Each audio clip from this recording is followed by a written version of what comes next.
हमें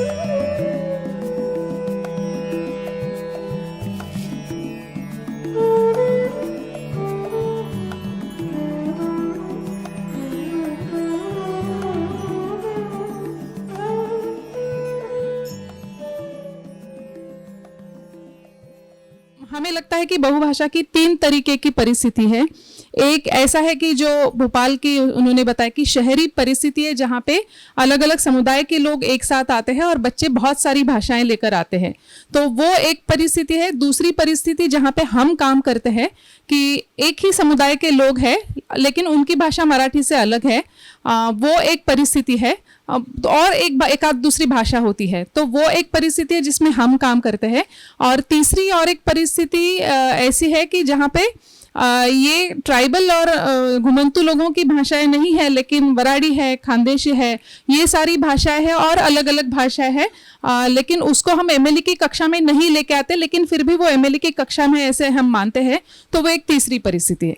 तो हम जो काम करते हैं, जैसे मैंने बोला कि जहाँ पे एक ही भाषा जो मराठी से अलग है, उस परिस्थिति में हम काम करते हैं। हम स्कूल में काम करते हैं। पहले तो हमारे लर्निंग सेंटर से 5-6-7 साल तक हमने खुद के लर्निंग सेंटर्स चलाए वहाँ पे, और हमने काम की इसलिए शुरुआत की क्योंकि हमें ये दिख रहा था कि यहाँ पे एमएलई की सोच है, मतलब ये मानते हैं सब लोग कि बच्चों की भाषाओं को लेकर आना है, लेकिन वो किस तरीके से लेकर आना है, मराठी का क्या करना है, इवैल्यूएशन का क्या करना है, ये जो प्रैक्टिकल अड़चनें थी उसका जवाब ढूंढने के लिए हमने ये काम बेसिकली शुरू किया। और अब हम कह सकते हैं कि किस तरीके से करना है, इम्प्लीमेंटेशन किस तरीके से हो सकता है, उसके ऊपर एक हमारी अब भूमिका तैयार हो गई है। तो हमने पहले 6-7 साल अपने लर्निंग सेंटर्स चलाए, उसमें हमने अपनी पेडागोजी डेवलप करने की कोशिश की, और उसके बाद अभी हम 1-2 साल से हम स्कूल में के अंदर काम कर रहे हैं, क्योंकि लर्निंग सेंटर ये हमारा कंट्रोल था। स्कूल ऐसी चीज़ है कि जहाँ पे वो बहुत बड़ा व्यापक एजेंसी है, इंस्टीट्यूट है, और उसमें ये किस तरीके से चलेगा ये हमें देखना था, इसीलिए हमने वो स्कूल में जाकर काम करना शुरू किया। वो काम अभी भी शुरू है। ऐसा नहीं कि सब कुछ हमें पता चल गया, लेकिन बहुत कुछ हम ऐसा लगता है कि हमारी समझ में आ गया है। तो हम 3 स्कूलों में काम करते हैं घुसकर। हम भाषा के ऊपर काम करते हैं, प्राथमिक कक्षा के साथ काम करते हैं, और इसमें हमारी 2 तरीके की भूमिकाएं हैं। एक सोशो पॉलिटिकल भूमिका हमारी ये है कि हमारा देश जो है लोकतांत्रिक देश है, लोकशाही का देश है, और हमारी राज्य घटना ने हर एक को अपनी भाषा, अपना खुद का जो अस्मिता के मुद्दे हैं उसको बरकरार रखने की पूरा हमें अधिकार दिया है। तो मेरी भाषा में मेरी शिक्षा मुझे मिलनी चाहिए, ये अगर किसी को जरूरी लगता है तो वो अधिकार उपलब्ध होना जरूरी है। वो ले ना ले ये समुदाय का और लोगों का डिसीजन है, लेकिन उपलब्धि नहीं है ये होना नहीं चाहिए।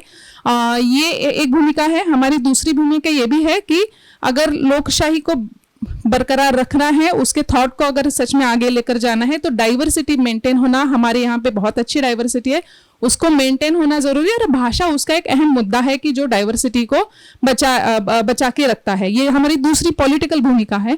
तीसरी भूमिका हमारी पेडागोजिक है कि हमने ये देखा है और हम इसको बहुत अच्छे तरीके से मानते हैं कि जब तक हम बच्चों की भाषाओं को स्कूल में नहीं लाते, तब तक 100% लिटरेसी का सपना हम नहीं दे सकते, हम देख सकते, हम नहीं अचीव कर पाएंगे।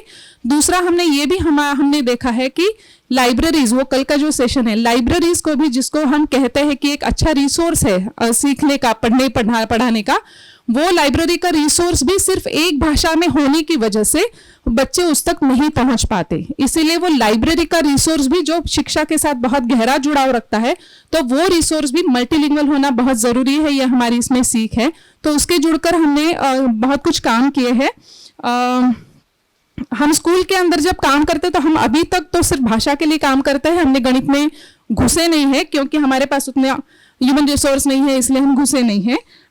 हम कक्षा में 3 भाषाओं का प्रयोग करके हमारा ये चलाते हैं। कोरकू भाषा होती है हमारी, वो बड़े पैमाने पर होती है।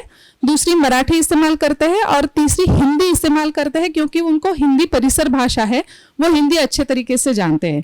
मराठी अच्छे तरीके से जानते नहीं हैं, तो कब बस सुनने सुनाने के लिए हम उसका इस्तेमाल करते हैं। कक्षा 1 से लेकर 4 तक के बच्चों के साथ हम काम करते हैं। और ये अच्छा, जैसे इन्होंने कहा है कि कोई एक भाषा माध्यम होना जरूरी नहीं है, वैसा हम भी ये कहते हैं हाँ कि कोई एक भाषा माध्यम होना जरूरी नहीं, मतलब हम तो ये कहते हैं कि बहुभाषा माध्यम ही होना प्राइमरी कक्षा में बहुत ही ज़रूरी है। तो ये भूमिका लेकर हम काम करते हैं और 3 भाषाओं को हम इस्तेमाल करते हैं। चौथी और एक बात हमसे है कि हम पाठ्य पुस्तक इस्तेमाल बस कहानी सुनाने के लिए करते हैं, लेकिन जो पाठ्य साहित्य करके जो उसका प्रयोग होता है उसके लिए हम कोरकू भाषा की कोरकू कल्चर में बनी हुई जो कहानियां हैं उसका इस्तेमाल हम करते हैं। इसीलिए पाठ्य पुस्तक हम नहीं इस्तेमाल करते, बस कहानियां सुनाने के लिए वगैरह उतना तक ही हम करते हैं।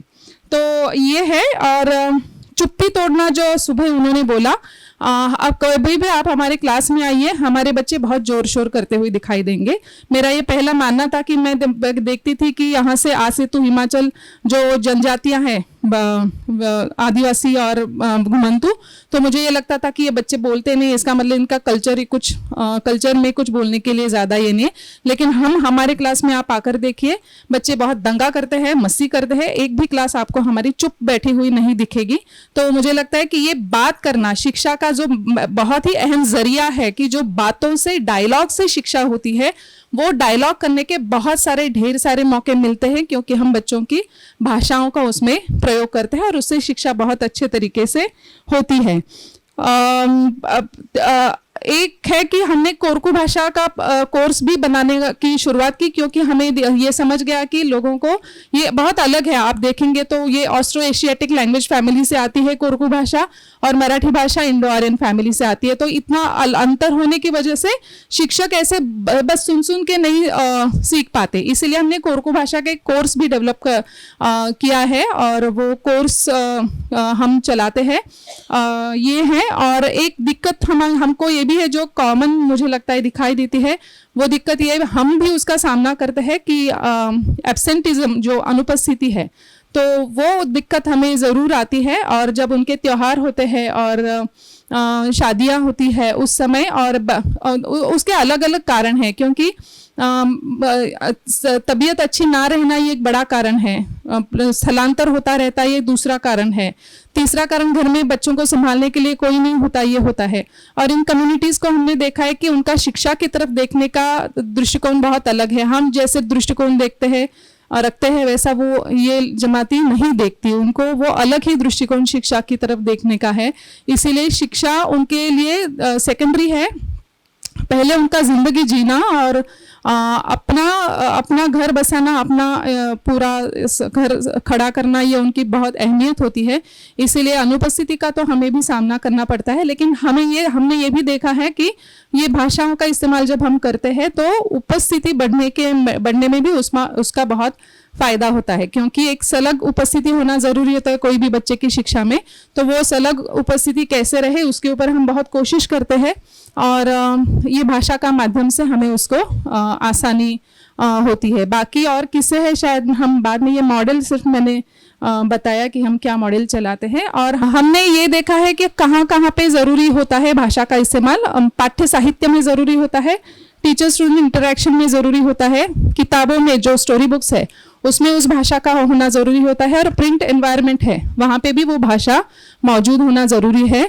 और हम उसको ब्रिज की तरीके से नहीं देखते, हम ये नहीं मानते कि एक दूसरी भाषा की जाने के लिए ये ब्रिज की तरह कोरकू भाषा का इस्तेमाल करे, ये हम उसको उस तरीके से नहीं देखते। हम ये मानते हैं कि कोरकू भाषा भी उतनी ही इम्पॉर्टेंट है जितनी मराठी है, उसको भी शिक्षा व्यवस्था में स्थान मिलना चाहिए, और वो पहली, दूसरी, तीसरी, 10वीं कक्षा तक भी होना चाहिए। किस तरीके से होना चाहिए वो डिटेलिंग में जाने की बात है, लेकिन ये भाषा को हम ऐसे नहीं करते कि बस दूसरी, तीसरी कक्षा, चौथी कक्षा में गया बच्चा और फिर उसको मराठी आ गई और कोरकू भाषा छोड़ दी, इस तरीके से हम उसको नहीं देखते। तो ये हमारी भूमिका है।